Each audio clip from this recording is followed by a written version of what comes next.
What's up, guys? Welcome, Monster Motivator TV. Like I said, on the road in LA, we're taking Roar Zone, the Roar Zone on the road. You ready? I love it. All right. I'm here with my man Matt Cook. Hey, me and Matt have been collaborating on some things, and I was excited to have him on because, look, at the end of the day, you guys know me. It's not about. What's his name? Charlie. Charlie. Charlie. Yo, say Charlie. Come here, Charlie. This is my man right here. Oh man, I love him. He is a little monster. Let's put it that way. He doesn't take shit from nobody. I love him. I love him. Here's what you're going to get tonight, and this is what I'm all about. It's about real world wisdom because he's been there and he's done it.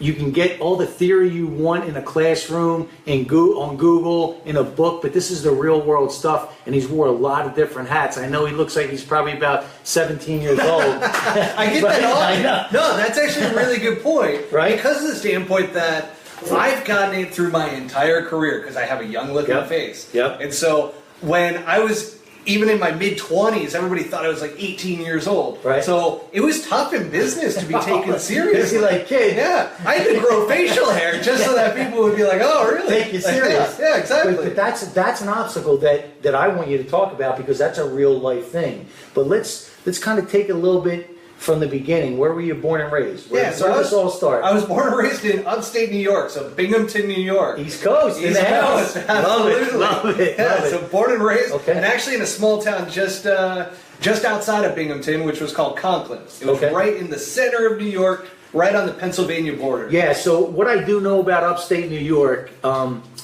the winter starts in September and ends in May.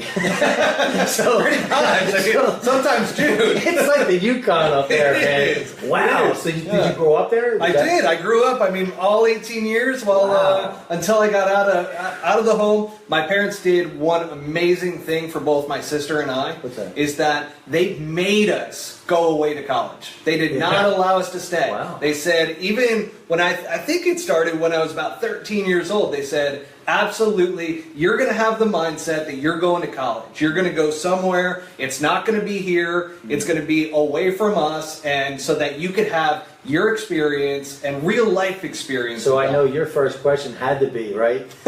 Is it going to be warm and sunny? Can it please be warm and sunny? And that's actually where, I started playing golf late. Right. So a lot of professional golfers are really young when they start. You hear about, for instance, Tiger Woods. Yeah. I mean, 3 years old, he's on the Johnny Carson show. Swinging a club. Swinging a club, hitting it perfectly. Yeah. I started at 13 years old. So by the time I got to 15, that's when I actually started getting serious about golf. So how'd that even start? Where'd you get the bug? The bug. It is the bug. So it was my aunt. Okay. My Aunt Debbie was one of the only people in the entire family who played golf. Okay. My dad was not a golfer. My dad was a football player. He played football in college. He was a cornerback, and literally he played every other sport. He coached every single sport. I mean, from growing up, he coached lacrosse, football, basketball, baseball, softball. I played everything I possibly could. And just so they know, right, upstate New York, upstate Pennsylvania, Ohio, high school football is everything. It is. It's everything. Yep, absolutely. Right? I mean, the home games. Football definitely was the biggest. I'd say second to that was basketball. Was it really? So basketball was awesome. That was actually my favorite sport. It was the one that I thought, I have some physical limitations. I'm only 6 feet tall. Right. And, I can't jump through the roof. So I knew that long term that wasn't going to go anywhere. Right. But I loved it. I played it through high school. Yeah. And then getting into golf, that...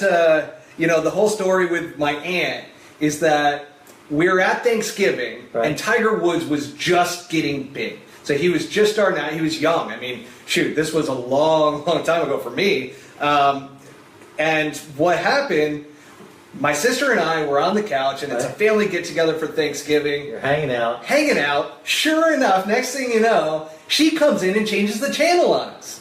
And we're like, what? And she put on golf. Of all things. Now, she's got two young athletes that play everything because we grew up in that sports-dominated family. Nobody played golf except for her. And we're like, this is terrible. This is like watching grass grow. It's like watching paint dry. I was going to say, right. It's horrible. It's awful to watch. Right. So She goes, all right, smart Alex, you guys are big athletes. She goes, I have my clubs in the trunk. Let's see if you guys can hit it at an actual golf shot, and I'll show you how difficult it is. And so we go down. And granted, my sister was an amazing softball player. 4-time All-American in high school. Full ride to UConn. Wow. Big East MVP. So this girl has hand-eye coordination. Yeah. We go down to the backyard of my grandparents, and she tees one up. My sister whiffs.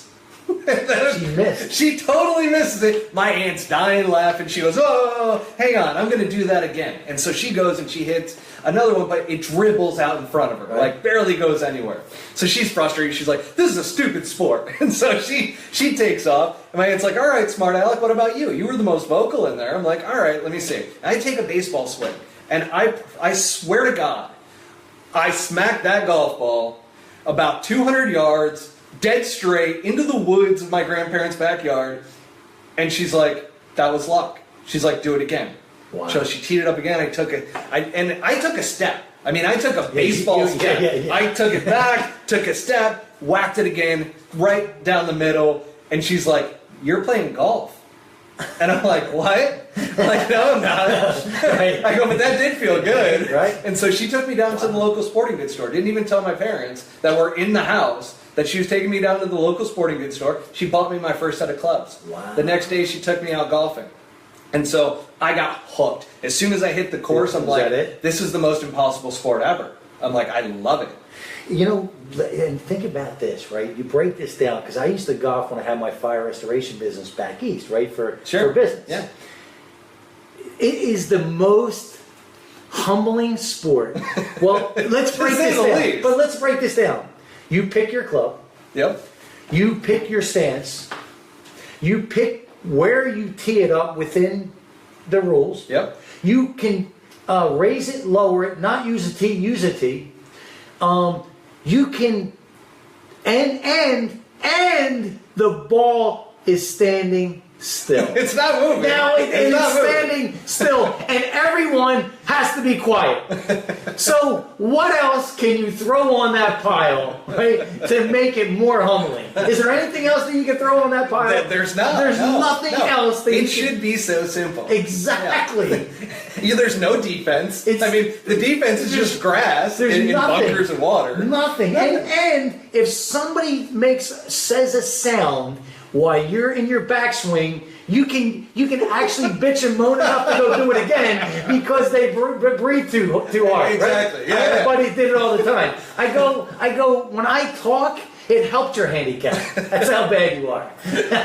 In college, I'll tell you, college golfers. By the way, if you're a college golfer out there, first of all, there's so many tricks of getting inside of your opponent's head. One of them used to be, I used to have guys all the time. They would fill their pockets with tees and coins. Yeah. So, and then while you're getting up to hit your shot, they're messing around and they're making all this ruckus, and they're like, "Oh, sorry," and it's like, "Come on, like calm down a bit." Right. So and that's what ended up. You know, you mentioned warm weather when you talked about growing up in upstate New York and going away to college, and my parents pushing me. So I ended up going to Grand Canyon University, which is in Phoenix, Arizona. And I played golf out there. Wow, so yes. And so it was tremendous. And I thank my parents. I write a gratitude list every single day. And one of the things that I write on there is I was so grateful that my parents pushed me out of the house and made me go experience stuff, because I had fears. I mean, I have a social anxiety to where if I go into a big group of people and I don't know many people, I'm very nervous up front until I meet you. Yeah. Once I meet you, break into ice, then it's over. It's over, and then my personality comes out and everything. But yeah, I have a tough time going to networking events. And actually, I went to one not that long ago. It was last week, to where I go in and a restaurant owner, and I'm there with a buddy, and he's like, well, this isn't a networking event to where you really want to pitch all that much. I'm like, yeah, that's not my style anyways. But she asked me what I did, and in the back of my head, I have his voice going, don't pitch. Right. And I go, pitch, I'm like, I'm a marketing company. I said it in a very soft voice, and he's like, what? And even the women that were there were like, marketing's kind of vague. Like, well, what do you do? And I'm like, oh, it's digital marketing. Like, but then he killed your game. Oh my gosh! And as soon as I got over, I'm like, what am I doing? I was fine at that point, and everything came out and whatnot. But yeah, so it was interesting to get that push. And I feel like if I hadn't have gotten that push from my parents to get out there and experience life on my own as an individual, I might have. Yeah. I mean, I always had bigger ambitions and so forth. Even growing up, like when I started playing sports, I'm like, how am I going to make money doing this? Okay. And so that was always in the back of my mind. That's why I didn't go to college for basketball. Went to college for golf because I knew I had a better shot at making money in golf. Yeah, the ROI. Yeah. Than a 6-foot Caucasian trying to make it in basketball. Let me ask you this: How did you always want to? Did you know that you could be a pro golfer?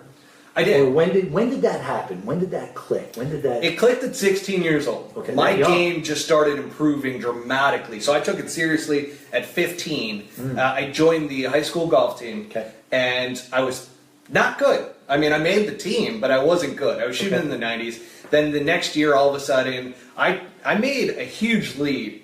And that huge leap all of a sudden made me focus and be determined that, oh, this is what I'm going to do for a living. And in the back of my mind always was, how am I going to make money through sports? Because I was raised in, like I said, a sport-based family. For better or for worse. I mean, sports came over academics even though my sister was valedictorian. Like, they were tough on us, but at the same time, they taught us values, but sports always came first. It was always about sports. Wow. Yeah, and so it was a unique environment to be raised in, but it taught, like, I'm a super competitive person too. So, like, everything kind of aligned for me that all of a sudden I knew at the age of 16, I'm going to make money in this sport some way, somehow. Of course, I thought at that point it was going to be as a professional golfer. What I ended up learning is that as great of an experience as that is, it took away the fun of the game for me.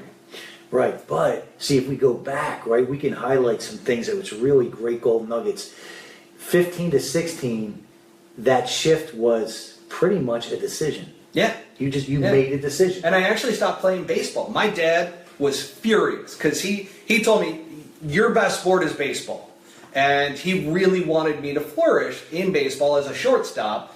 And because obviously my sister, she was 3 years older than I was. So I was always kind of in her shadow anyways.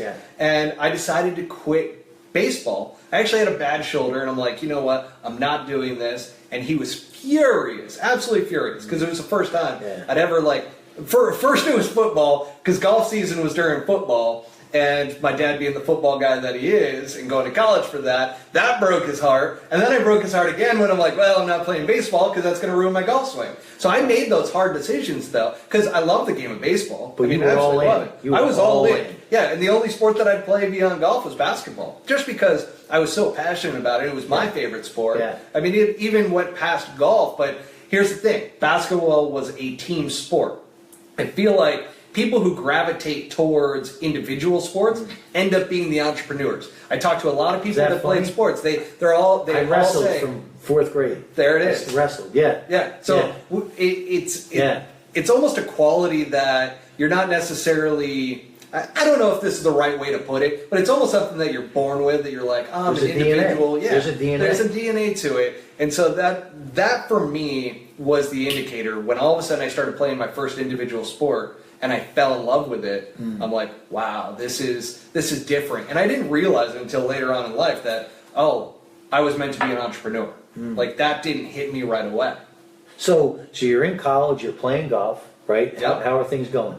Things are going well. I mean, I'm doing well on the team, traveling, and it was a great experience. Academics? But so there we go. You got me there. Because I like to tell a joke. I've never really stated it publicly, but whenever anybody asks me, "Oh, what'd you go to school for? What'd you study?" I go, "Golf." And they're like, "What? Like that was the degree?" I'm like, "No." I'm like, "But that's what I went to school for. I went to school to play golf." And even I realized that even playing collegiate golf, I actually wish I could go back. I don't regret anything I did, but I wish I could go back and take it more seriously because my entire focus was the next level.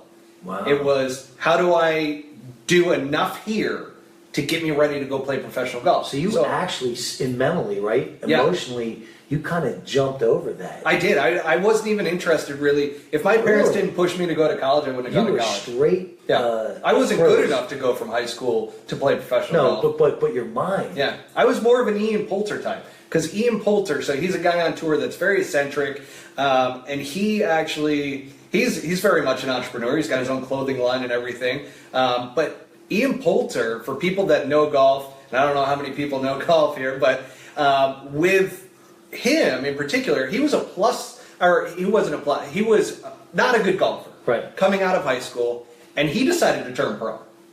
And he was just like, and everybody called him crazy. Everybody said, "You're absolutely nuts, you're not good enough." And he proved everybody wrong. I mean, he just practiced his butt off 24/7 and grinded until he made it to the professional level. And now he's still on the PGA Tour grinding it out. Is he really? Yeah. So you get out of college. What's the process of becoming a pro? Man, so getting out of college, really, it was finding a sponsor. Right. And I was lucky enough to have a friend whose parents were doctors. Okay. And they ended up sponsoring me for an entire season. So it was a 6-month season, best experience that I've ever had in life, really, because of the standpoint that I got to train with Butch Harmon, who was Tiger Woods' coach. Really? And so he has a team of guys, and so I was at that facility practicing constantly, because he came up to me. The story that I like to tell in regards to this experience is that Butch Harmon was watching one of the golf tournaments. It was at his home course in Las Vegas, and it was a tournament a season, a mini tour, so to speak, that was all throughout Las Vegas. And it was his tour, so he took a special pride in it. And the one tournament that he went to and watched, he's sitting off in the distance, and I hit a really stupid shot that in my mind was awesome because I hit the green, and ultimately it worked out in my favor. But after the round, I walk up and there's Butch. And Butch goes, "You're the guy on the 17th hole that you hit it on the green, didn't you, from the rough?"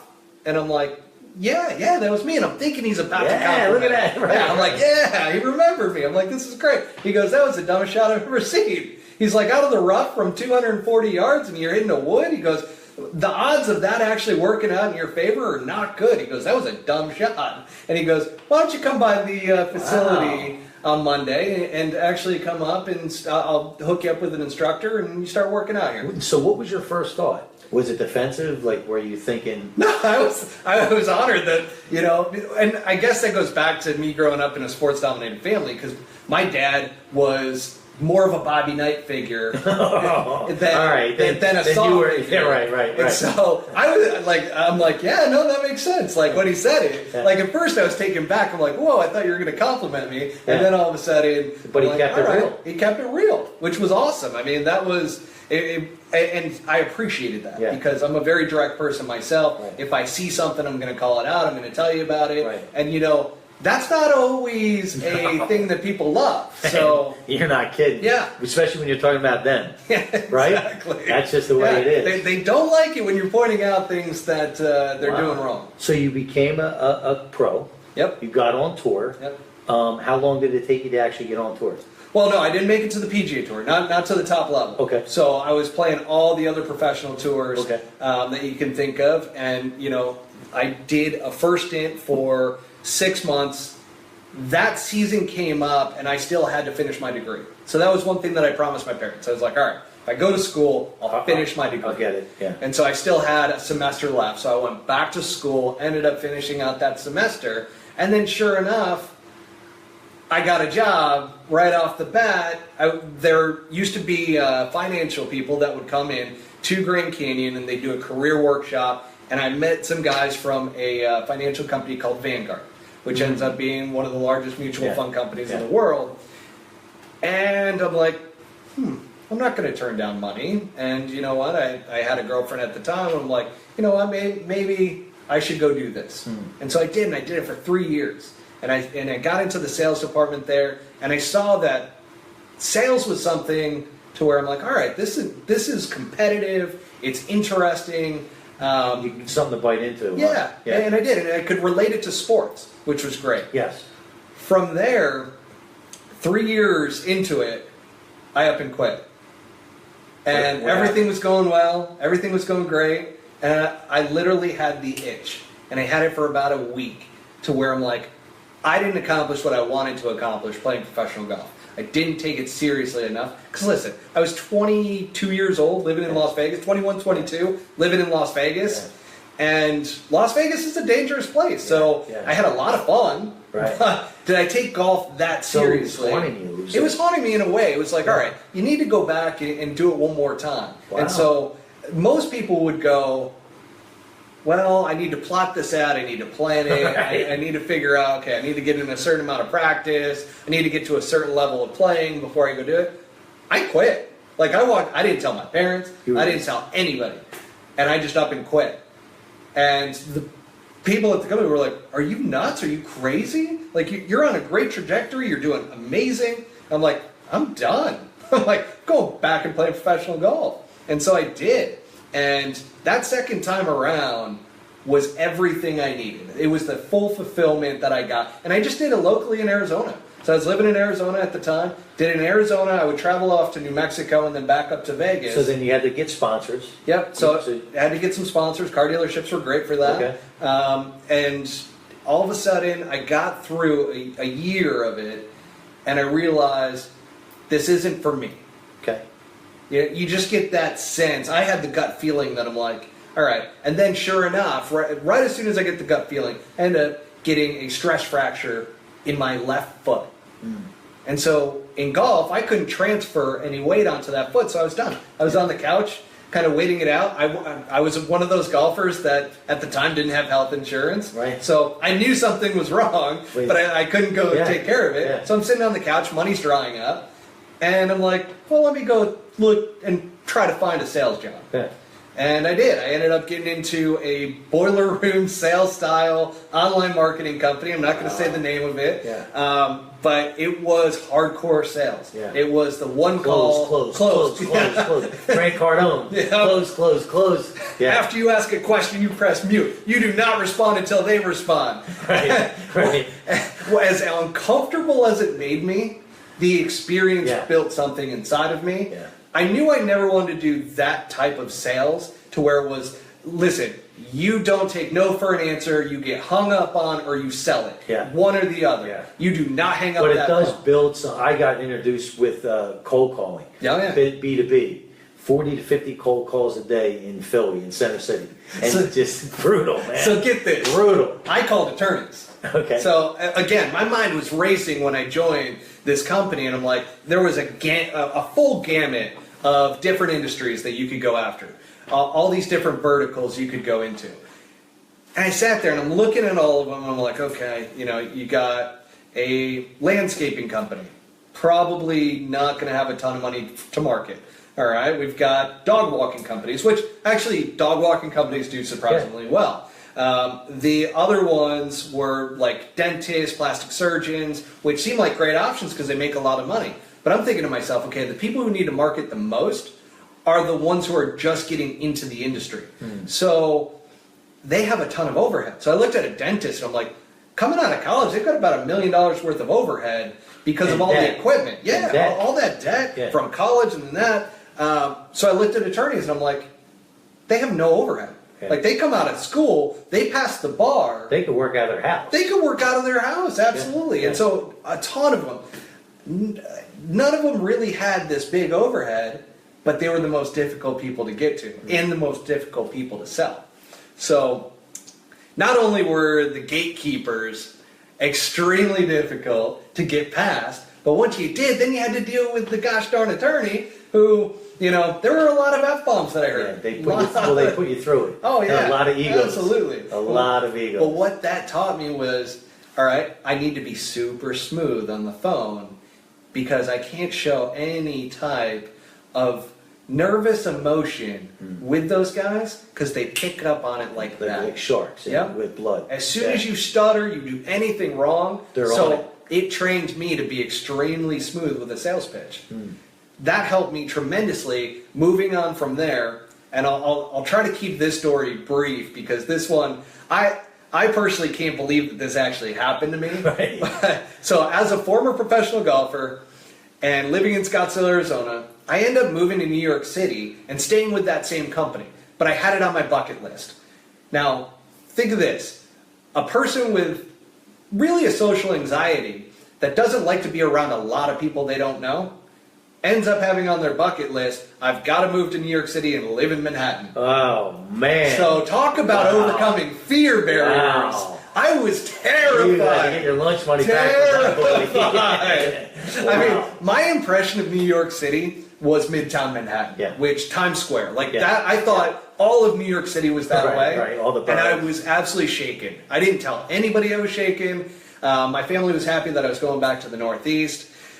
So I was like, all right, I can't let anybody down. I just have to go do it. And I did. And I ended up going and crashing on a buddy's couch for a couple of weeks. I was working for that company, and I was asking everybody, I'm like, how do you get a roommate around here? I was like, I've been on a bunch of like websites and so forth. I can't find anything. And they're like, go on Craigslist. And I'm like, do you want me to get murdered? Because that was my impression of Craigslist. Like, I'm in Arizona, like Craigslist is for like buying furniture and doing a couple other things, but otherwise you're murdered. So I'm like, all right, I don't want to get murdered. And so I thought they were playing a joke on me, and they're like, no. Honestly, go on Craigslist and just look up and try to find somebody who seems normal. I'm like, great, okay. Good luck with that. Yeah. So I ended up finding a roommate that had graduated from Cornell. Gone over to Australia for a couple years, came back and was having a tough time finding a job, so he needed a roommate. And his roommate at the time, when he got the place, flunked out on him and was like, oh, I got to move in with my girlfriend instead. So he was in a pickle. When I met him, I'm like, dude, I'm your roommate. Like, I'm moving in. Like, you're a normal guy. I'm moving in. And so I really pushed him so that I could get in there. Sure enough, all of his buddies were trying to help him find jobs. And what ended up happening, and I remember it to a T, is that one of his buddies, who was a member of the Young Entrepreneurs Organization of New York City, long stretched out name to this thing, but obviously it's a small knit group. The vice president of sales for this golf company out in San Diego, California, ended up just posting it there. And I believe he told me that was the only place he posted it. And so it came around, went to him because he loved golf and was a caddy over the summer. But he comes to me and he's like, you know, I don't have any sales experience. I'm not a golfer. He's like, I like golf. He's like, but, you know, my buddy sent this over. I know your background, so do you want to apply for this job? And I'm like, at the time, I'm like, no, I'm good. Well, a couple days later, a couple attorneys gave me some F-bombs on the phone. And I'm like, I'm done. I'm out of here. Give me that application. Sure enough, I became the New York rep for the company.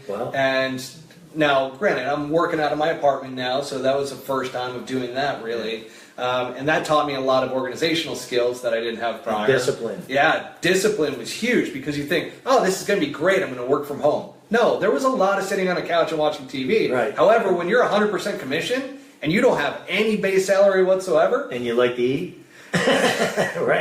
And you like nice things, that's not a good thing. So I learned quickly a lot of discipline and getting to a point to where I'm like, all right, I need to make sure that I'm organized here. And I got to a point to where I had 37 cents left in my bank account. Wow.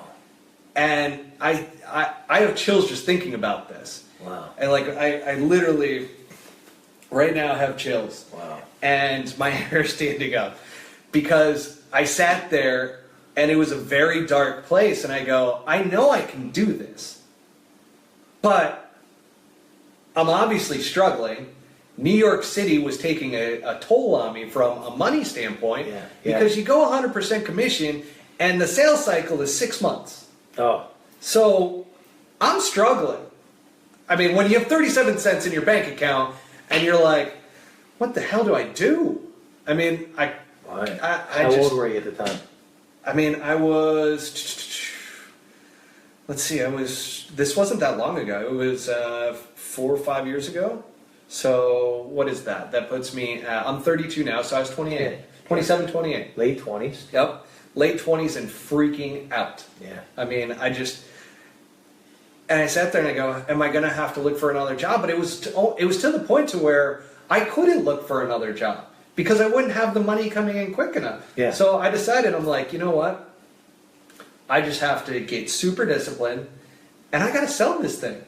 And I sat there and I had because I came from that cold calling background and now I was dealing with very wealthy individuals. So the product I was selling was $50,000 and up at that time.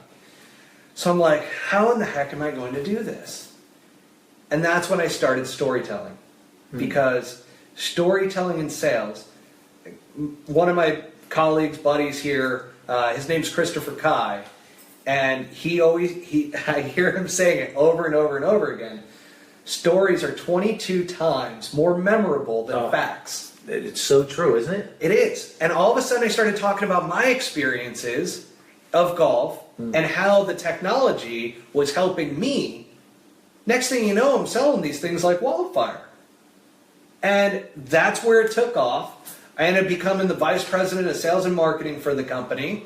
And after doing that for a period of time, I sat there and I'm like, it's time to move on. Like I already started planning and plotting to move on from the company because I knew that it wasn't like... Now, were you still in New York? Oh, so I ended up, when I took over as vice president of sales and marketing, They brought you out? well, I was going bi-monthly back and forth for a couple months. Wow. And so that was a dream. From there, I ended up moving out to San Diego. And I'll tell you, make sure, this is one piece of advice that I would give to anybody, but make sure when you move that you know you're going to like the place you move to. Because I'll tell you, moving from New York City and having that lifestyle to moving to San Diego was too much of an adjustment for myself and my wife. So I was was married when we moved out. Yeah. Actually, no, it was right before we got married that we moved out to San Diego. But she liked the city.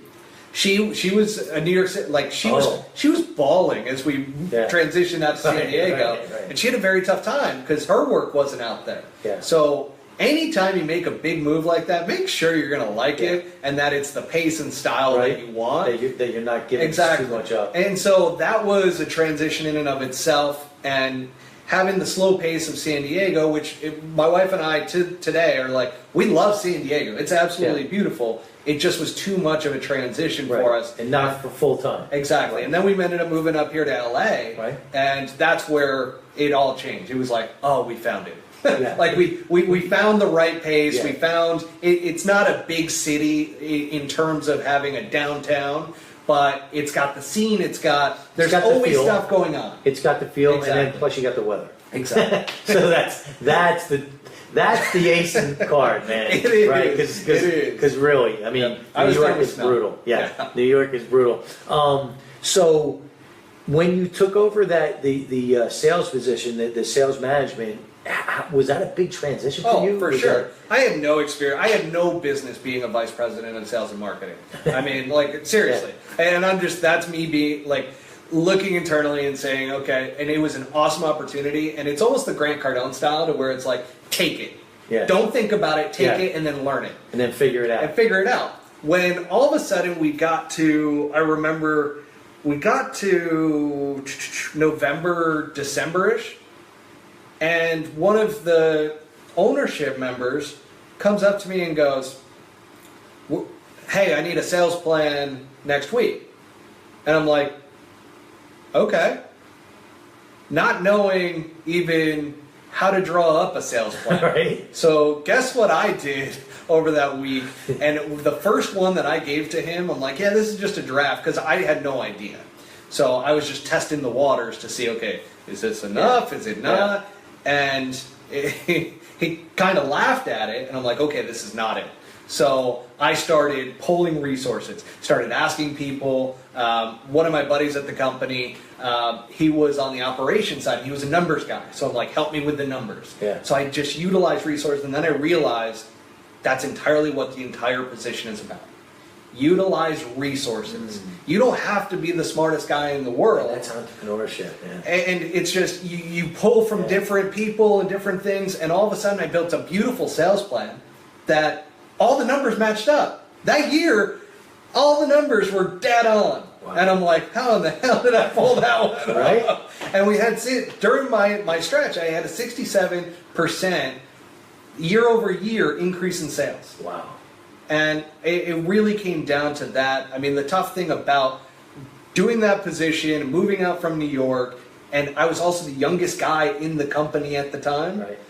So all the sales guys were older than me. Everybody was kind of being like, well, are we going to take, direction from this guy and so forth? And so that was a tough transition because I was also in charge of changing the culture from a relaxed culture to a money-making, like, go get it, let's hunt, let's go out there and make it happen. Yeah. So it was an amazing experience that really elevated me very, very quickly in terms of experience and in terms of, we went through a complete company rebrand too, and I was in charge of it. And I'm like, holy cow, this is a process. But I've always had a knack for design, and I've always had a knack for, people will always, my mom actually, she never did this, but she's kind of transitioning into it now as an interior designer. And so apparently there's that knack with us that we have a good eye for things. So I started doing photography, and I started doing this, and started creating some logos.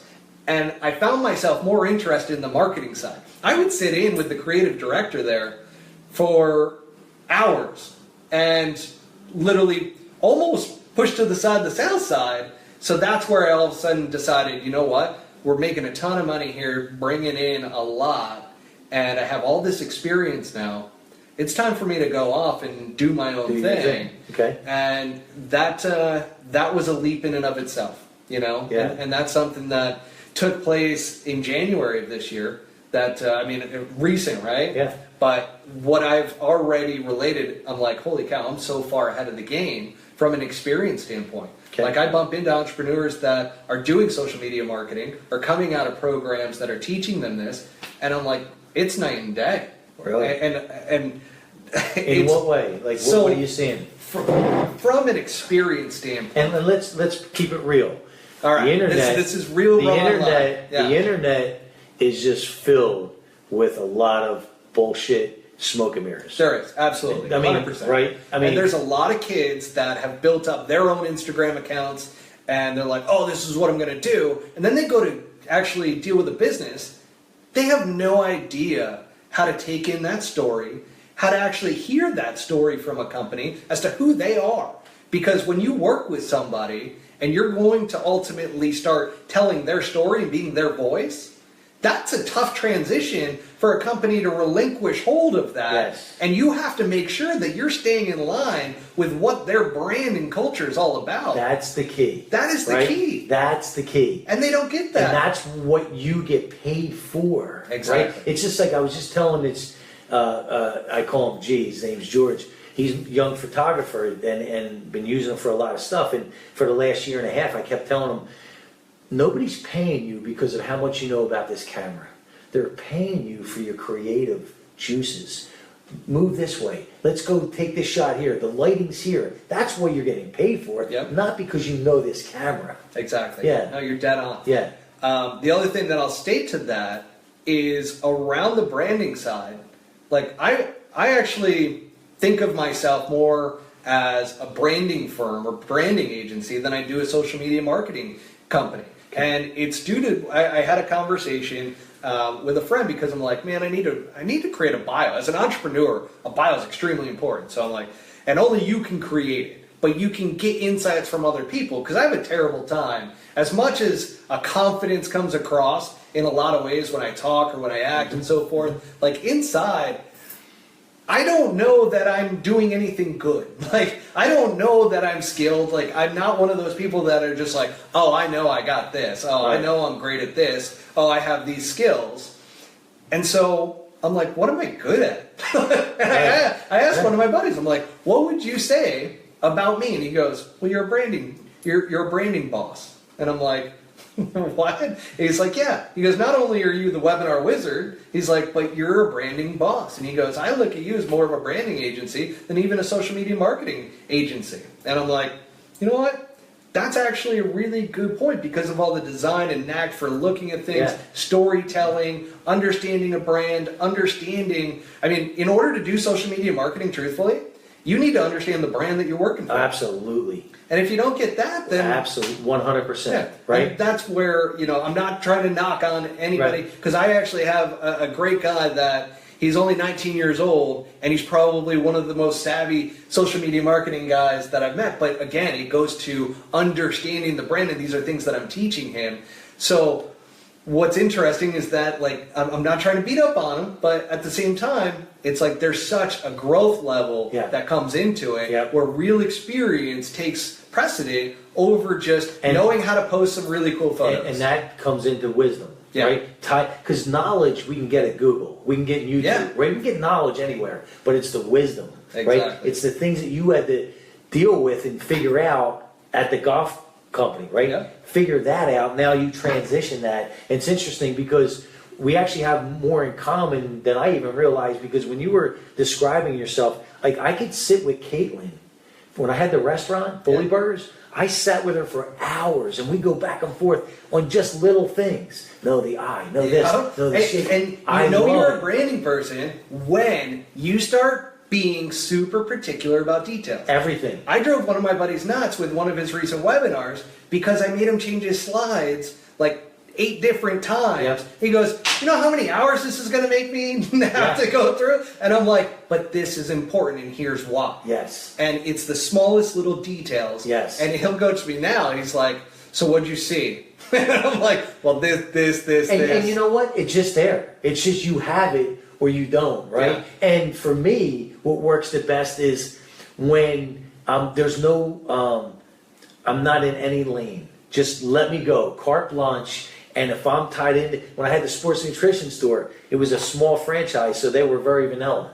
So when they saw my shirts, I mean, they wanted to find me, they wanted all this stuff until they saw that it was actually working, but they still weren't on board because it was away from the brand. But I needed to build my store, I needed to, and I just tapped into what I knew was going to sell and get people's attention on top of what I liked. Yeah, and that's my the big flavor, thing, right? My flavor. So I stated it on. So Ty Lopez, I was up at his office in West Hollywood, and they're like, "Oh, would you mind taping a segment for us?" I'm like, "Sure, why not?" And my entire segment on sales was about believing in the product that you're actually selling.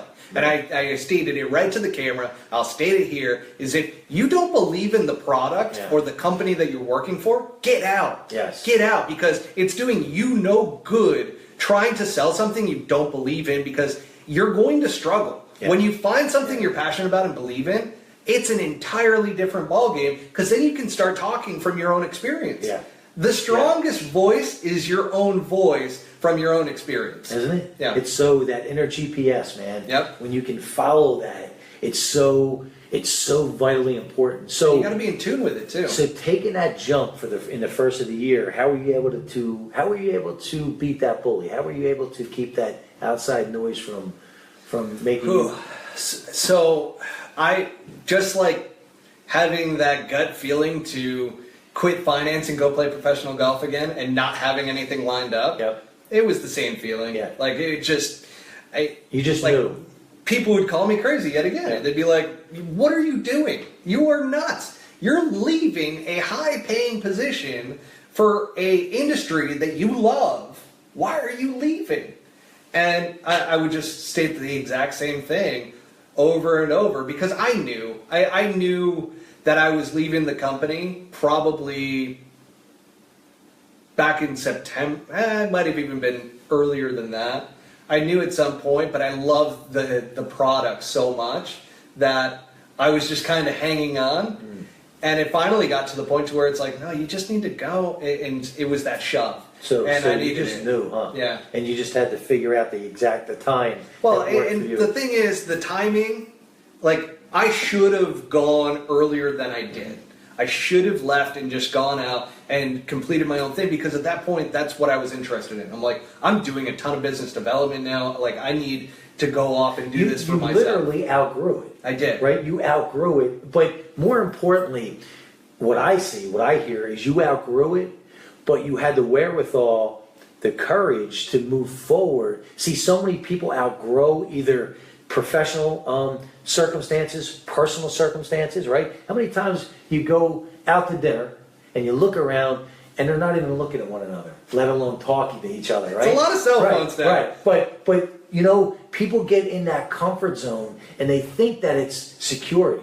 And here's what I believe. The only way to create real security in life is, and whether it's personal or professional, it's simple. Bring more value. Yeah. When you bring more value, you create security for yourself, in personal relationships or professional relationships. I believe value is it. Yeah, absolutely. Yeah. So you just outgrew it. Well, yeah, and I'll tell you this. It was also a standpoint that, you know, I'm not on my own anymore. Like, I have a wife. I have the dog that you guys all heard at the beginning of the show. And so, to me, it almost came down, it wasn't a fear, per se. It was almost a barrier, though, that it was like, I was thinking about everybody else. Well, you had other but obligations. But I knew in my heart of hearts what I needed to do. Mm-hmm. And so, it worked out to where everything happened and happened the way that it should. And now, I mean, I'm loving life. So talk about this. So you launched in the beginning of the year. Yeah, you know what? What's the name of your company? So it's LA Media. Okay. And it's a very traditional name. I was shocked when I went to go see it. I'm a traditional guy. I typically wear suits. And so when I was going through names of what would represent me and represent a brand that I wanted to be a part of, I'm like, you know. And it was available, huh? Well, I started writing down names on a whiteboard. Yeah. And I had my buddy Adam, I'm like, Adam, you know what? Like, would you help me like try to figure out a name? He's like, yeah, sure. And he's off doing whatever, finishing up the stuff that he has to get done. And I'm just writing names on the board. And I got 5 in. And I go, Adam, are you in front of your computer? He's like, yeah, I am. I'm like, can you look up to see if LA Media is taken? And so he went into the California, because I know that he knew how to do that stuff. Sure. Yeah, absolutely. And so next thing you know, he's like, it's not taken? And I'm like, all right. Now it finally. is. I'm like, this is done. Now it is. Like, I'm absolutely getting this name. So when I meet people too now, it's like, that's a story that pops up because it's a good entry, it's a good icebreaker that they're like, wait a second, that was available? Because you just automatically assume that that name is gone. Now, does it fit a social media marketing company? Some will say no. I think it does. I mean, I look at it as, you know what, because of the value that I'm bringing to the table as an executive, a marketing executive, coming into a social media marketing business. Absolutely. Like, if you're going to trust somebody with your money to go do that marketing for you and trust them to be the voice for you, then you need to know that they know what they're doing. Yeah. And that's where, like, from a number standpoint, from an ROI standpoint, like, everything drives back home to actually making money. Right. And that's where so many marketers get it wrong. It's not all about just this marketing fluff and having a good story and so forth. It's about driving people to actually buying something from the company that I'm working with. It's the results. It's the results, and that's what matters. Yeah. And like branding, for instance, that typically takes a while to get done.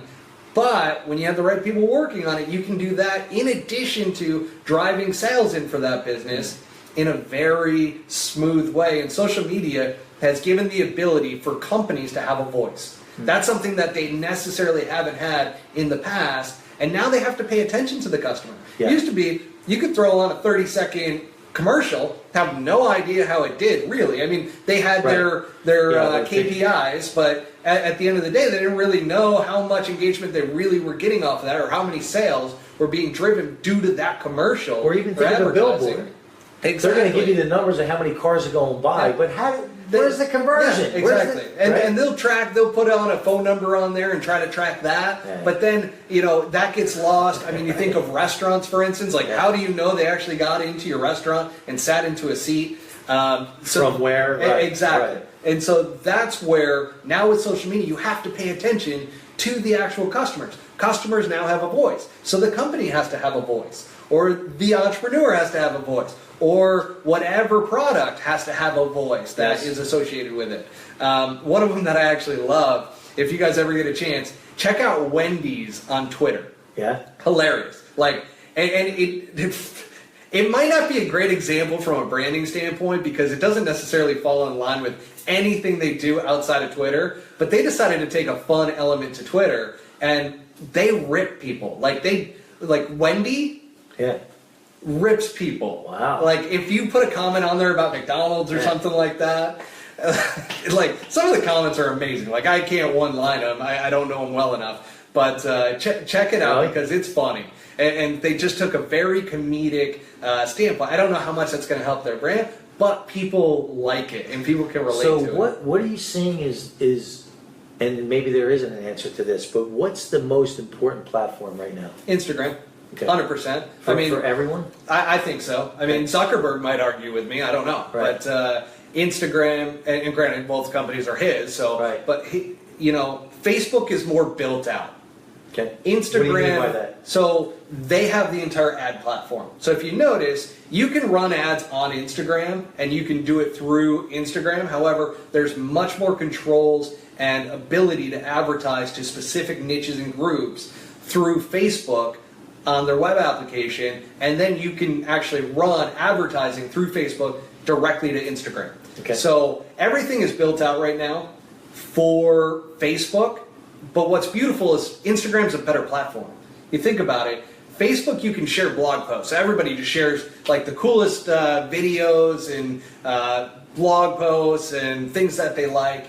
However, Instagram, you have one link on Instagram, and it's in your bio page. And he keeps it so clean. And from a brand standpoint, it's all about photos and videos. So what's the best avenue for a brand to advertise themselves? A visual. Right? Exactly. We're thinking pictures. Exactly. Just like a commercial. It creates emotion, right? And so that's why Instagram as a platform is the best for business. And that moving forward, I'm telling you, they were the first ones to get stories. Now it's on Facebook as Facebook stories. Yeah. But Instagram got it first because they're competing with Snapchat. Yeah. They're trying to do what Snapchat does, move that into Instagram. I'm telling you, Instagram, in my opinion, and I don't know anybody inside of Facebook, so I could be totally off base, but my assumption is that Instagram is the focus for business moving forward, and that's the platform. It's also the most growing platform too. Is it? So it's even the fastest growing. Snapchat? Oh, way over Snapchat. I mean, Snapchat's not even close in terms of growth. Okay. Facebook is the largest platform, but Instagram is 600 million people now. Wow. Actually, that number's probably much higher at this point. But Instagram, by far, for a business standpoint, is way bigger. And do you see? I know Gary Vee talks about this, right? That he states that Twitter is just becoming way too noisy. Oh yeah, it's just way too noisy. I was over at my buddy's place, who's a wealth manager, and he had the finance radio on for whatever show that he was watching. And they were talking about Snapchat, Twitter, Facebook, Instagram. And the analyst who studies tech was sitting there going, Snapchat is a toy. It's not going to be monetized for business. And Twitter, for instance, hasn't been able to be monetized really for businesses. And so it's just a good way for celebrities and personalities to talk directly to their fans. So it's a great avenue from that standpoint, but from a monetization standpoint, it's not a great platform. And then you look at Facebook, and they were stating Facebook and Instagram are the only two that actually are platforms that are built for business and have been monetized and are doing well at it. And so he's saying, if I had money, this is not advice, by the way, this is what he said. He goes, I would just dump it into Facebook. And he goes, that thing is going to be an amazing investment moving forward. So it was interesting to hear that dynamic because I relate from doing this on a business perspective. Instagram is my focus. And from a branding perspective, like we just talked about, it only makes sense to really hone in on Instagram. It's a great platform for business. Yeah, and you know how it goes, at least for now. Yeah. You never know. You never know what's going to pop up. Right. You don't know what's in the backlog for Snapchat. Like, they just went public. So yeah, of course they're going to create things that they're going to be able to monetize. Now's the time that they have to do it because now they have to respond to their shareholders. And you know much more about this than I do. So, and I might not even be speaking on this correctly, but I'll just go quick overview. Sure. Is the other advantage to Instagram that I'm learning is you have a product, right? You have this widget. Yep. And you want to sell this on Instagram, or you want to sell it on social media, but you're focusing on Instagram.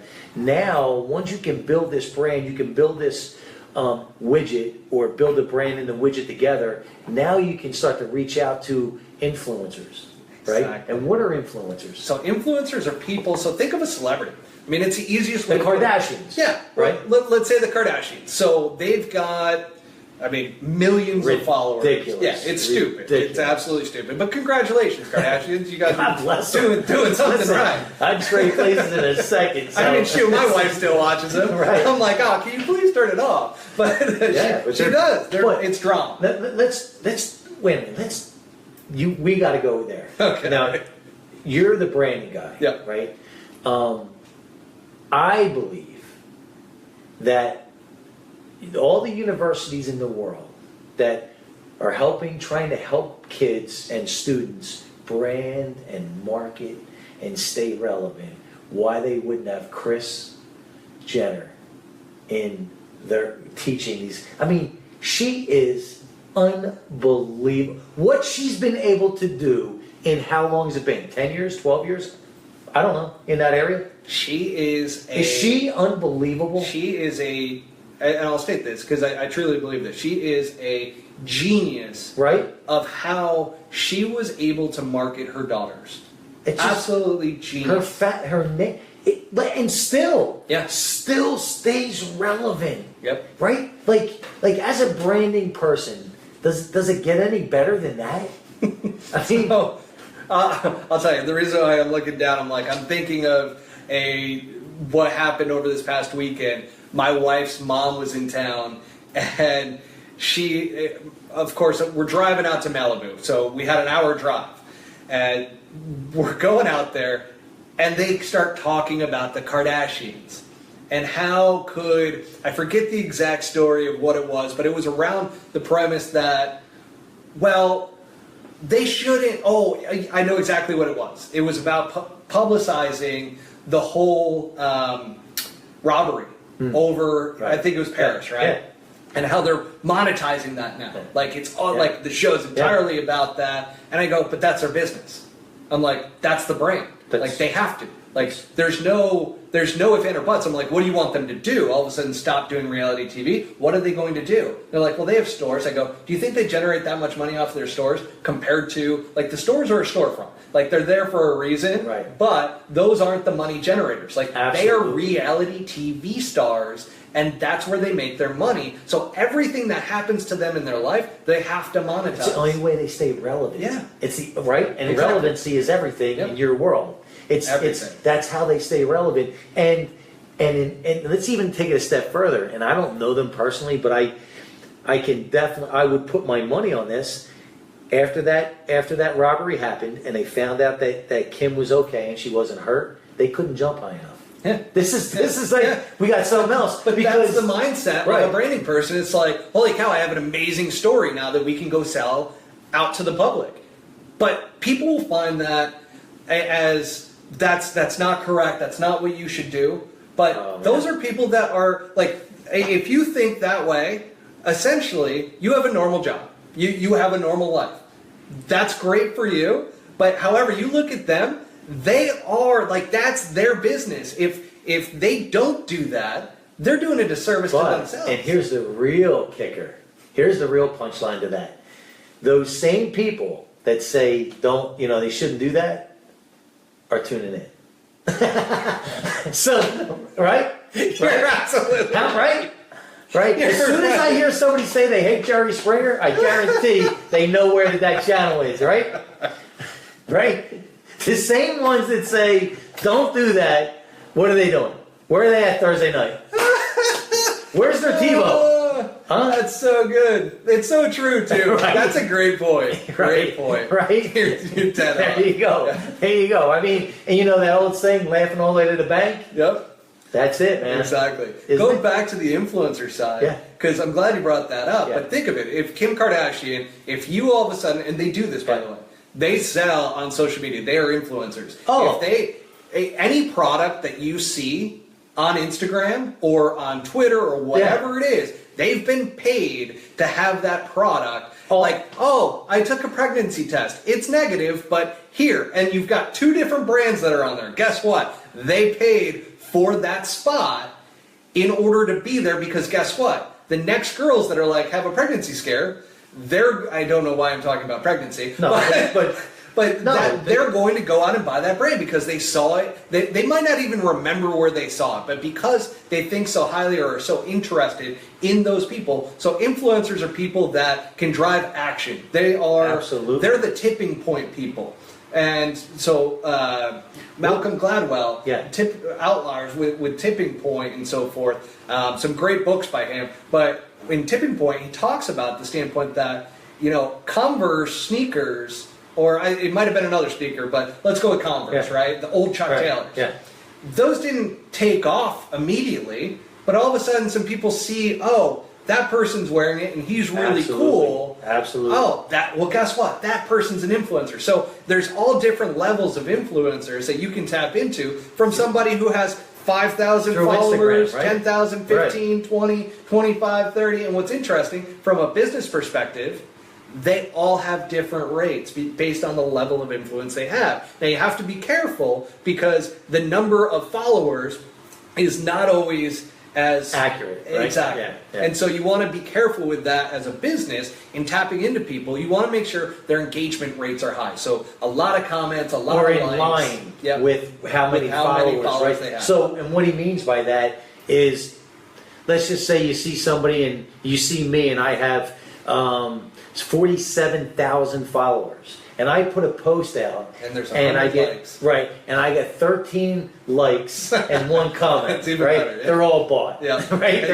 It's all smoke and mirrors, exactly. right? And I'm using a big difference, but you're right. Say they get 150 likes, and you're talking 50,000 followers. Yeah, and that's where, like, working with an agency like myself is, I've tapped into influencers. I know who are legit. And that's where you have the ability to, all of a sudden, if somebody says to me, hey, I want to use an influencer to really start to get XYZ product out there.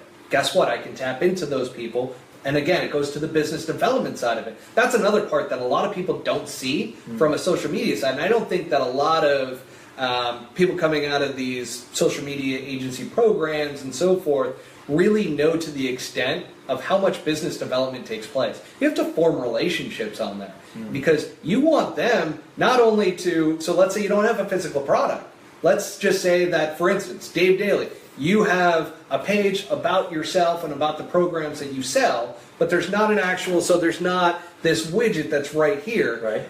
All of a sudden, if you said, hey, XYZ, how are you going to get them to promote something for you? Mr. Influencer, how are you going to end up being an influencer for Dave Daley? Well, guess what? It's a shout out. It's saying, hey, go check out Dave Daley on their profile, and they're shouting you out. It's called a shout out. And in a nutshell, these are relationships that get formed, constantly digging and going after and finding out, because I have software programs to where I can actually figure out how, like, what their actual engagement is, and it will rank them as to, okay, are they legit or not? Because and then what level? Yeah, and you can't go in anymore. So Instagram has destroyed all the APIs that you can go in and see who has fake followers and who doesn't. But you do have engagement platforms that you can actually see, okay, this person's legit because of this number of engagement for their average post. That's interesting. And when we're talking influencers, and because we're talking online, you know, it's not as clear to everyone. But let me put it else into perspective. Is when I with Monster Motivator TV, people hear me talk about this. The ultimate goal is to take this nationwide, right? Town to town, blow people up Oprah style. Absolutely. Right? The Oprah effect. Back in the day, businesses would put in their business plan to get on the Oprah show because they knew it would just explode their business. And one of the interviews I saw was Sarah Blakely, who has the Spanx, right? Billion-dollar company. It took her 2 years to all the grinding and struggling, and she finally got to a point where she got it packaged and she was selling here and there. So she sent a package to Oprah's show. Oprah puts it on and just holds up the box. Sarah was never even on her show. Holds up the box and says, "This is an amazing product," and it exploded. Just so you know, right? Same exact situation. A company reached out to me that sells these entrepreneur shirts, and one of them I liked, and I'm like, "Oh, this is really cool." And it was Eat, Sleep, Grind, and it was 3 graphics on there. And so, I just saw one of your posts. Yeah, so I posted today because I went over to go get some headshots and so forth, and I'm like, you know what? Let me throw on this shirt, and he sent it to me for free. So nice enough guy. I'm like, I'm going to do a post for him, and that's one way of doing influencer marketing without tapping into them and saying, how much will you charge me? It's actually just sending them the product in good faith. Paying it forward. Paying it forward. And the other person's paying it forward. And you know what? He didn't ask me to do anything. I just literally got the package and I'm like, you know what? Out of respect, I'm going to go ahead and post this and put it up. And guess what? Now he's using that on his page as basically an example of me as an influencer on Instagram that I'm wearing that t-shirt. And he got a great response off of it. So he paid it forward. Well, he paid it forward. Yeah, you paid it forward. Yeah, I paid it forward by actually doing that, and he benefited. But guess what? He was the one who took the initiative. Whether it was, a $10 investment, maybe, right? Like probably $6 for the shirt, probably $3-4 for shipping, and off of that $10, he probably got at least.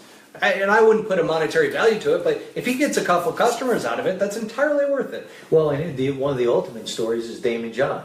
Yeah. He was able to get LL Cool J to wear his FUBU, right? And grew up with him in the same neighborhood in Brooklyn, and it just blew up because he had that influencer. Yeah. Exactly. Yeah. And that's what you're saying Instagram does. Yeah, absolutely. Or gives the ability to do. Absolutely. Because it's pictures. Yeah. So, and it can be very nonchalant to where, like, I didn't say that this person gave it to me for free or sent it out to me. Like, I threw it on. I'm a customer, and as if I bought that product and put it on. But would anybody else know that I didn't pay for it? No, absolutely not. So that's where influencer marketing is really key for growing. Absolutely. Okay. Yeah, I'm excited because we have some things coming up with Dave Daley, Monster Motivator, so I'm excited to see what we can do.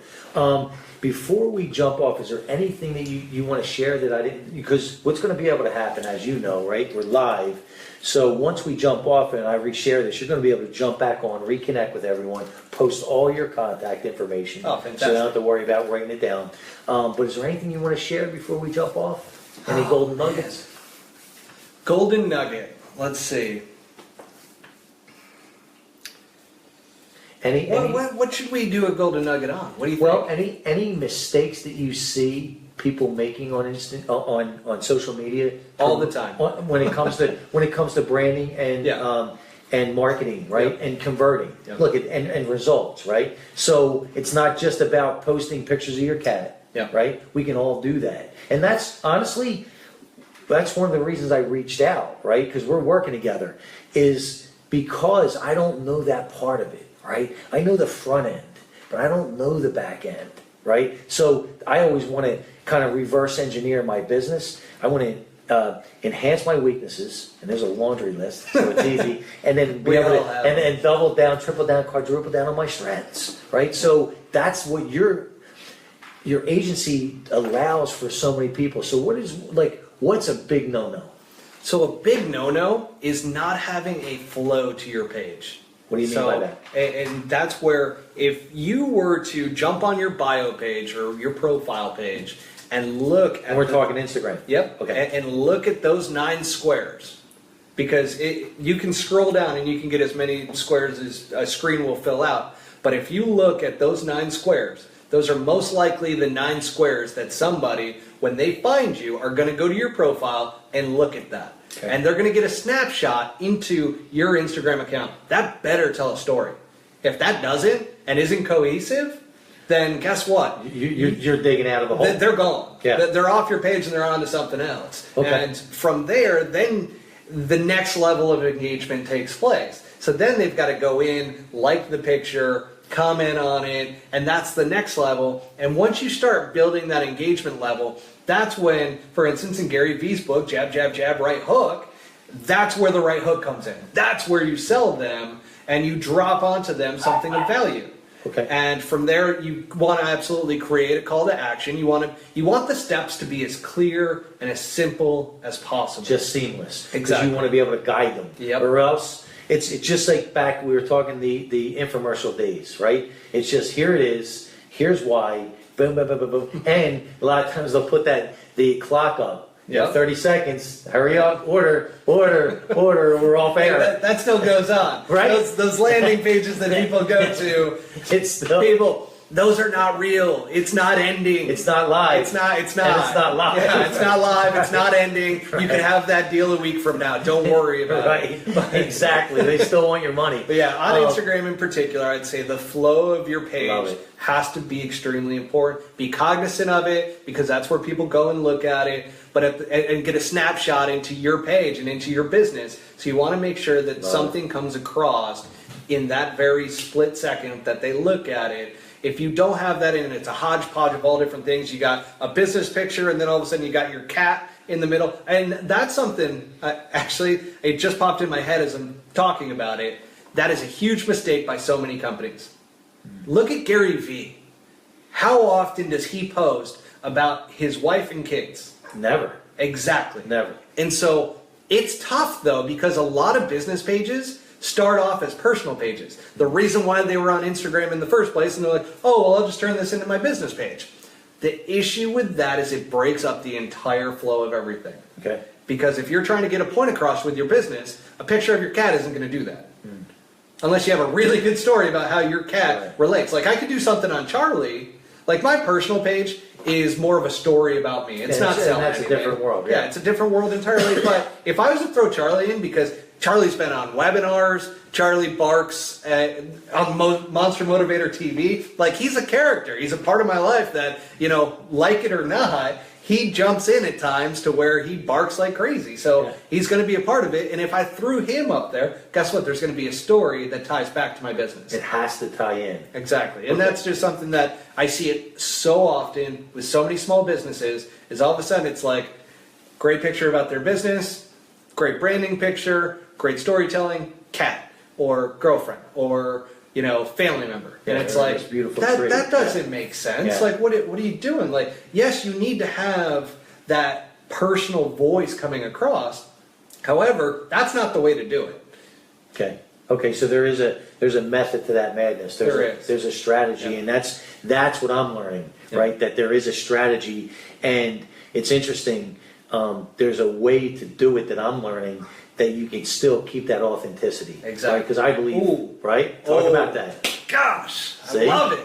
Because I'm a huge proponent of authenticity. It's the new commodity. Oh my gosh. Right? Because of everything's so staged. Like, if you look at people's Instagram pages, their life is not that great. Right. But they're posting the best moments of their life. They're staging photos. And that's one of the biggest things now, that if you're going to market yourself, it has to be authentic. It has to be true to who you are, the message that's coming across. And if you're not, you're making a mistake, because people are going to figure it out. All of a sudden they go to do business with you and they're like, oh, you're not like this at all. No, right, exactly. Like, this doesn't make any sense. Exactly. So I love that. Be authentic to yourself, and guess what? You're going to see a big difference when you're true, when you're not trying to just overly brand everything and turn every little detail into how great you are. All of a sudden, the next thing you know, if you're authentic with your message, you're going to start seeing results.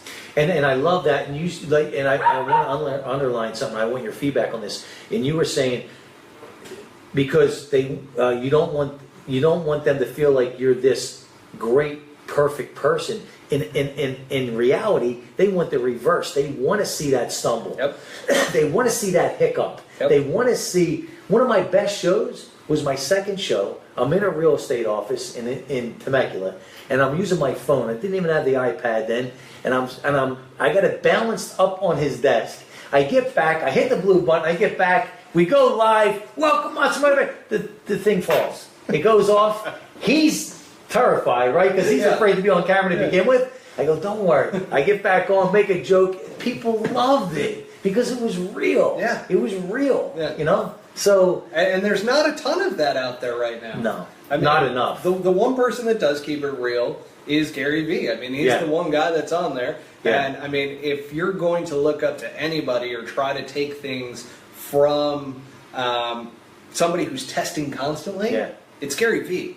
I mean, that's what his business does. Yeah. They test. They test, they test, they test. And one of the things that's a good point. You'll notice too. Modeling. Oh, yeah. Right? That's a good point with Gary Vee. Yeah. He's got a $100 million business because they test. Yep. They test everything. So if he's doing it, you typically know that they're either testing. Well, I think he uses his personal account as a testing platform. Probably. And that, you know, the results that he sees from his own personal account, he'll utilize for businesses that he works with. But for instance, like yours, this goes back to the authentic standpoint, is that you have amazing photos. Mm-hmm. The photographer that you mentioned, what was his name again? Well, I got George, and then we got the Nikki. Okay. She killed it for us. So you have some amazing pictures, right? Guess which one was the top picture on your page? Which one? The one with you and Sonny and the blind dog. Oh, and that was just taken. It's just a regular iPhone picture with no filters whatsoever. It's not the prettiest photo in the world, but guess what? It told a story. Yeah. You know? Yeah, and another point I want to make in the keynote world, right? Here's what I love about Gary. I'm so grateful that Gary is around. He's the main game changer.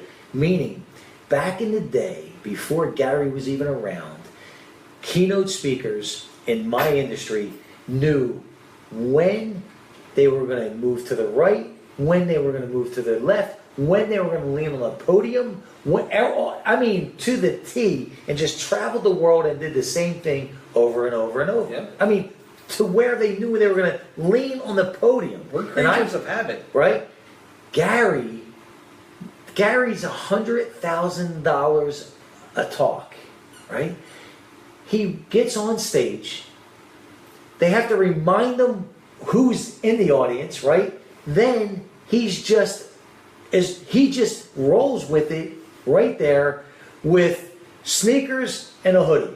I mean, he's the complete game changer. Well, he's your epitome of social media, where everything's moving so fast. Yeah. There's so much going on. There's so much noise. Everything's happening, but he's got that flow. He's got to where you look at his page and you get a sense of who Gary Vee is. Mm. And that's where the authenticity comes in, because that's him. He's a New York City guy. Yeah. He wants to buy the jets. Yeah. And he talks a mile a minute. Right. It's your atypical New Yorker. Yes. And all of a sudden, he got to a point, I feel like, to where he just decided, screw it, I'm me.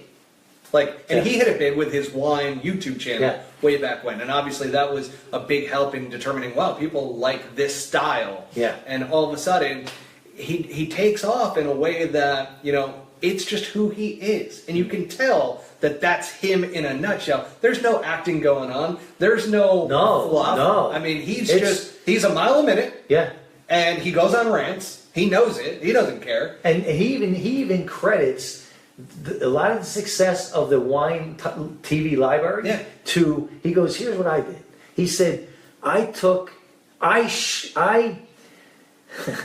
put the highlight on these pretentious assholes about wine. He says, they make you feel like if you're not here, you have no business being in the wine. He says, I brought it from here down to here. He goes, I would do it. He says he did one where he would do a tasting, smell it, right? Do a tasting, and they'd say, what do you think? He goes, man, this tastes just like Bazooka Joe bubblegum. And they're like, wait, what? This is the most expensive wine. He goes, no, it tastes like bubblegum. It's great. So it's just amazing, man. What a game changer. Yeah. No, he's phenomenal. So fortunate. I definitely look up to him in the space because I feel like he's somewhat the vanguard. And he's somebody that, for instance, if I can build the company big enough to compete with him, I mean, it would be an honor because at the end of the day, he's been ahead of the curve on it. He was ahead of the curve with YouTube. And the guy obviously does a lot of things right, but I'm constantly paying attention to every step that he takes. Like you said, I've been one step ahead in terms of just always paying attention to whatever he's doing, and I can always tell when he's testing something. I can always tell when he's trying something new. And he hits it big, I'll use it. If he doesn't, I won't. But those are things that you have to keep a close eye on in order to see. And granted, the more and more in dealing with Instagram and all these different platforms, you know, they have these different languages, and you have to learn that. So that would be the last golden tip, or the golden nugget, I'd say, is that it's like learning Spanish, English, French, and so on and so forth. Those are the different social media platforms. And unless you're speaking those languages, you're not relating to the audience. And that's something to keep in mind, because each one is different. And it can be as subtle. You would think, okay, Instagram will carry over to Facebook. Not necessarily the case. Facebook has a different flow and feeling. Like I said, there's a lot of blog posts. There's a lot of third-party videos that you're sharing onto pages. Versus Instagram is more original content. It's very difficult to repost stuff on Instagram. You need a third-party app. So they make things very difficult. And what is amazing about that is it creates a beautiful platform. And I look at, so you were mentioning, well, things can change in technology very quickly. I look at the fundamental basis of a platform. Instagram was all photos. That's how it started. Facebook was not. Facebook was about catching up with your friends. And meeting new people. And all of a sudden, Snapchat was all about taking these quick little videos that disappeared. You look at Twitter, it was all about the 140 characters. Instant. But you have to keep it very quick. And you're going to talk about like what emotion that you're feeling at that moment, and it's more for, in my opinion, writers. Like copywriters do really well on Twitter because they can create a very compelling story within a sentence, and it's like, whoa, how'd they do that? And I think Twitter on that side, more. If I was to simplify it, Instagram photos, you have Twitter words, you have Facebook, a conglomerate of a lot of different things, blog posts, so forth. LinkedIn is very similar to Facebook in that manner, but very business-oriented blog posts and resharing and creating your own blog post. And then you've got Snapchat, which is the fun kind of, my wife loves Snapchat. She's hilarious on it. She'll take shots of herself and like do these face filters and so forth. But again, that's the platform. I like what they're doing from a big media standpoint though, but they've only opened it up to major publications. So they actually have a feed for Vogue and for GQ and for ESPN and all these big media companies in order to be able to post stories basically that are curated. And so that part of it's cool, but that's a very small portion of business. Like you have to open that up. So it'll be interesting to see what they do. But again, the fundamental platform, that's why Instagram is so great. It was all originated around. And now that they have stories, it's awesome. Because I love the fact, I never could connect with Snapchat for me. So when they came out with stories, I'm like, man, that's awesome. And now I'm really enjoying Facebook stories. They're awesome. They're awesome. They've carried that right over. What I'm going to love is when Facebook Live and Instagram Live, you can do them both simultaneously. Come on, Zuckerberg. Come on, man. That's going to really help Monster Motivator TV. That's going to be a time saver. And you'll be blasting on 2 platforms at once. That's a game changer. That's huge. I hope they come out with it really, really soon. When they launch Instagram Live, that was my first thought. I thought, all right, they're gonna tie these 2 together, and you're gonna be able to launch on 2 platforms at one time. At one time. It'll happen. Last thing that I'll say, and this goes, Dave has a contest right now. If you're watching this, go on. So it's 3 easy steps. 1, follow his Instagram page. If you're not on Instagram, sign up. You need to be. 2 is actually going in and subscribing to the post. So above every picture, if you go into a post, there's 3 dots in the upper right-hand corner. Click that, subscribe to his post so that you get notifications every time Dave posts. The next step, just hashtag roar, which we're about to do here in a second, I believe. Is that right? All right, because that's going to be my favorite part of this entire thing. But hashtag roar in the comment section. Dave's going to be giving out a bunch of books signed by the end of the month. So do it quickly, show support for this guy. He's freaking awesome. Thank you, my man. Thank you for taking the time. Absolutely. As always, we end the show the same way. Oh, right? Ready? Can we stand for this? Absolutely. Let's get the chairs out of the way here. So on Gotta get 3, down now. 1, 2, 3. Ah! Oh man, Yeah, killed it.